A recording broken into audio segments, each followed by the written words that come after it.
The first dilemma is from Jonathan. I'm currently doing a degree in economics in university.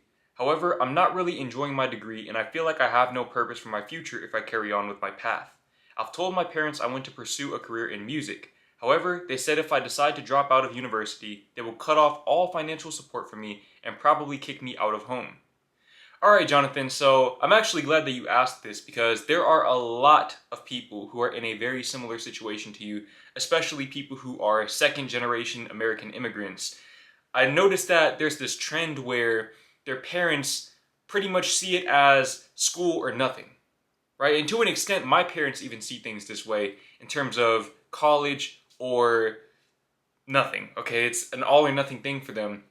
But what you have to understand is that it's not necessarily your parents' responsibility or their obligation to support you financially once you hit 18 years old. I guess you could argue that it is because, after all, they're the ones who chose to have you, but at the same time, legally, they're not obligated to support you financially. So, that being said, they are well within their legal right to cut you off financially. Now, with that being said, you're in one of two situations right now. Okay, scenario one is that they are paying for your college. Now, if they're the ones who are funding your college education, what I would recommend that you do is that you stay in college, but you switch your major to music. You switch your major to music and you let them pay for it. Since they want you to go to college that badly, you go to college on their dollar and you major in something that you actually want to major in. It won't hurt you to major in music. College is not something that will hurt you, provided that you're not the one pulling out loans, which is the second scenario. If you are pulling out government student loans, FAFSA loans, to go to college to get a degree that you don't even want, you are going to be liable for paying it off. Therefore, it would be much better for you to allow them to kick you out and cut off your financial support if it means avoiding tens of thousands of dollars in student loan debt. Because whatever debt you might accrue by living on your own right now, I promise you it will not match that sort of debt. Unless you just have really, really bad spending habits. If you can find a situation where maybe you can get a roommate, room up with some of your friends, and save money that way, then I would recommend that you do that.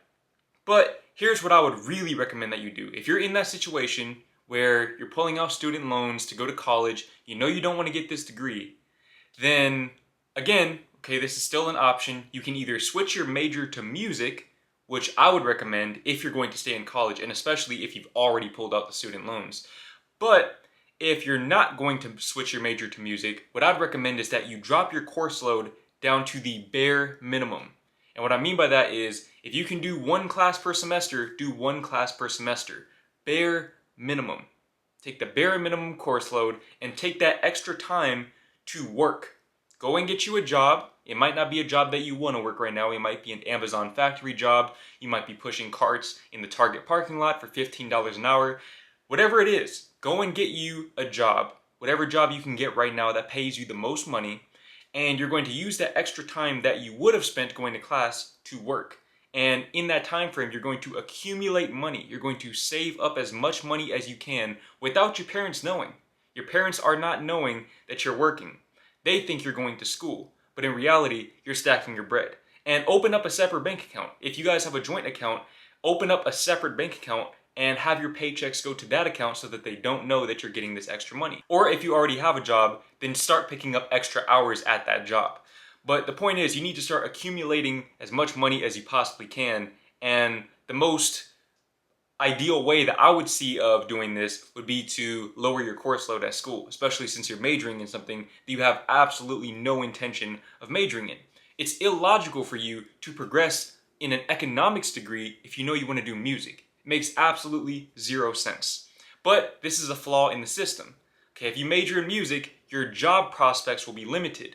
But obviously, you don't want a job that pertains to economics or probably anything in that whole realm. STEM, anything. Anything that's not music related. But if you major in music, you could be a music teacher. You could have the credentials to maybe start your own practice, even though you don't need to major in music to start some sort of practice where you're maybe giving lessons or becoming a ghostwriter. I don't know. There are a lot of things you can do with music and you don't really need a degree for any of them other than being a music teacher.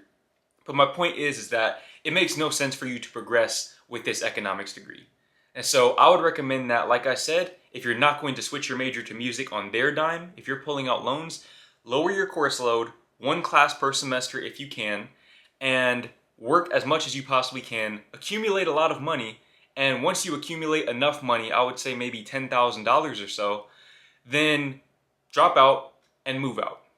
You say, oh, by the way, I dropped out of school and I'm moving out and I'm going to follow my dreams of being a musician in whatever capacity fits for you specifically. And from there, you go out and you make your dreams come true. And it's not going to be easy. It's not going to be easy. When we talk about being a musician, being an athlete, being a content creator, being on TV, these things are not easy to do.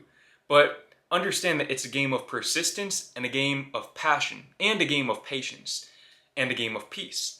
You have to be at peace with the journey. You have to be patient enough to respect the process and understand that you might not make money off of your music for a while. Now, if you're already making money off of your music, then by all means, you need to just drop out. You need to drop out and go all in on that and maybe just tell your parents that you're still in school, but in reality, you're making music, right? If you're already making money from your music, which in this day and age is not entirely difficult to do. I mean, you have YouTube and you have all of these other platforms where your music can gain exposure. But if you're already making money from your music, then yeah, you need to go ahead and drop out. Forget about the one class per semester. Forget about all of that. Drop out and go all in on music and you'll make more money from it. But as far as your parents and their ideals with you going to college, they're just projecting. They're projecting their desires onto you. They want what's best for you, but they don't know what's best for you. And that's something that you've probably heard me say a lot on my channel, is that your parents, they can only think about what's best for you from their limited perspectives on life. They only know what got them out of whatever situation they were in. They don't have the mental capacity to understand that these dreams, these things that used to be pipe dreams, are now a reality for many, many people. YouTube and social media have completely changed the game. And not only that, but with the implementation of AI, a lot of these safe jobs will not be safe moving forward. Okay, but that's a conversation for a different day. You need to follow your dreams. You need to follow your dreams because if you think about it like this, any money that you lose by following your dreams, and this doesn't just apply to your situation, this is anybody with any dream that isn't on the beaten path. The money that you may lose by following your dreams, you can get that back. You can go and get a job and you can make that money back. I have lost plenty of money along my journey and I've made it all back. But the time that you spend not following your dreams, that is time that you can't get back. And one thing that you'll learn as you climb the ranks of success is that time is more valuable than money because you can't get it back. That's why I'd recommend that for you at the age of 18 years old, you're in a prime position to begin following your dreams. Because if you wait until you're 22 or 23 and you've already gotten this degree and now you're in debt, you have student loan debt, you've accrued all of the student loan debt, which by the way, you can't clear with bankruptcy. You can only hope that maybe politicians will implement policy that will allow your student loans to be forgiven. But even then, if you're going to live on chance like that, you might as well live on the chance of you being successful at what you love to do and what you're good at. You also have to understand that, hey, I might not be the superstar. I might not be the superstar musician who is on the stage and doing all of these things, but I might be a music industry executive who's actually making the most money from that situation, from that dynamic. Or I might be a songwriter who maybe gets credits and royalties, but doesn't necessarily get the stardom, so you can still go and live your life with your family and have peace while still having tons of bread in the bank. There are a lot of different ways that you can make a living off of music. And like I said, you can even be a music teacher. There's a lot of ways you can make a living off of music, but the point is, that's what you need to be doing. That is what you need to be doing. Your parents aren't going to understand it, but once you make it happen, they'll come around. And if they don't come around, then you should not value their opinions at all, because that means that they don't actually want to see you win. They just want to see you fulfill the dreams that they have for you. Maybe they want to brag about you to other parents, whatever it may be. that is not your responsibility. It's not your responsibility to adhere to their expectations, because ultimately, who's going to be left with the consequences of your actions? You. If all things go according to the natural flow of life, your parents are going to die before you do. And once they pass away, they get to go in peace. Whereas you are stuck with all of the decisions that you made trying to please them, even though they're no longer there. Something to keep in mind. The next dilemma is from Ethan Escrivo. Don't know if I said that correctly.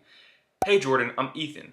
I'm going full-time uploading on YouTube. Thanks to you, I've taken the leap of faith. Do you still preach this, and why? Bringing this topic up so others can hear. Well, Ethan, based on the last dilemma, you already got your answer. Yes, I absolutely preach this because, again, I just want to remind you guys that time is more valuable than money. So let's say, for example, you're working at a job, you have a good 6-figure job, and you don't want to lose that. You don't want to lose the comfort and stability of making that money. Well, when you have a dream like being a musician or being an author, not even an author, but being a musician, being a creative, being a content creator in particular, these are all-in propositions. If you want to be successful at these things, more often than not, you're going to have to go all in at some point. You can't do YouTube halfway and get full-time results. Even if you do, even if you chance your way into a viral video, you're going to lose that momentum. If you're not nurturing this thing constantly, if you're not feeding this machine constantly with content, you are going to lose that momentum. And I'm speaking from experience with that. If you lose that momentum, it's very difficult to gain it back. It's almost like you're restarting all over again. So understand that in order to be successful at these things, you're going to have to go all in, and you're going to have to learn to value your time over your money. The sooner you start, the more leeway you have to make mistakes and to recover from those mistakes. The mistakes that I've made in the past couple of years would have been absolutely catastrophic had I waited until my 40s or 50s to make those mistakes. But the fact that I made them in my early 20s gave me plenty of time to recover. The sooner you start, the more time you have to recover from any mistakes. Now, I'm not just saying to throw yourself in to the deep end if you're not ready for it mentally, but understand that at some point in time, you are going to have to jump into the deep end. You can walk from the shallow end to the deep end, or you can jump straight into the deep end like I did, but you're going to get in those deep waters eventually. And the water's just going to get deeper and deeper and deeper the further you go. Life is too short to not get into those deep waters. You have to get into those deep waters, and you have to trust that whatever flotation device you have, or whatever skills that you've acquired, your swimming lessons that you've taken in this hypothetical scenario will allow you to not only survive, but thrive in the deep end, and allow you to explore the waters of uncertainty with the understanding that most people will never go there. Most people will stay at the shallow end and watch you from afar and think, wow, that person is crazy. But in my opinion, those people are crazy because those are the people that never get to see their full potential.